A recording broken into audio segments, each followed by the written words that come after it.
The polls have just closed, and this is a Fox News alert. Seconds ago, polls closed in Alabama for the special Senate election. Now, supporters of Republican Roy Moore and Democrat Doug Jones waiting for the results, of course, hoping they'll come in quickly. It's been a remarkable race and an unexpectedly competitive one. Donald Trump won the state of Alabama by 28 points, but Moore has been weakened, as you know, by allegations of sexual misconduct.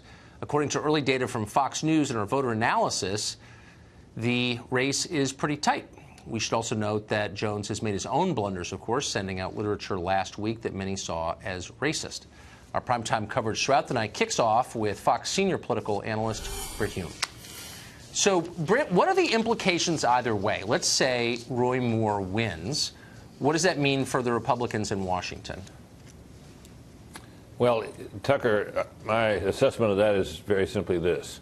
On an ordinary night, on a special election in Alabama, we would probably be calling this at 8 o'clock if we had exit polling for the Republican. But as you point out, this is no ordinary night.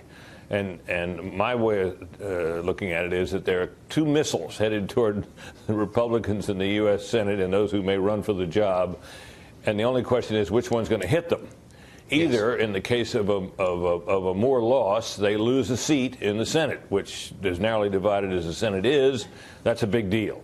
However, if Roy Moore wins, they then probably have a political albatross around their neck, or at least someone that the Democrats, going forward into next year's midterm elections, will try to hang around their neck and around the neck of every single member of the Senate or candidate for the Senate, incumbent or not, throughout the whole season. So this looks like a night in which the Republicans really have no way to win. Is it possible for Republicans in Washington to tell their voters, look, we're on your side, we just don't like Roy Moore. We're not on the side of Gloria Allred and the Today Show. We're on your side. It's just this specific guy is bad. Is there any way to convey that message? Well, they certainly will try to do that, I would think. But you know, that would be what I would recommend if I were a political strategist, that you try to deal with the fact that Moore is among you. He'll sit with you. He's part of your caucus. He's a Republican. He's your colleague. And you can say whatever you want about him, but that fact will remain, but because you can distance himself as best you can. What you probably cannot do, Tucker, is refuse to seat him. Right. And then that brings then up the question of whether you can expel him. And my reading of that, Tucker, is that you probably can expel him. It takes, I think, 67 votes to do it. But no one has ever been expelled for the Senate for conduct that occurred before he became a member of the Senate. So it would be an unprecedented act. It wouldn't be easy.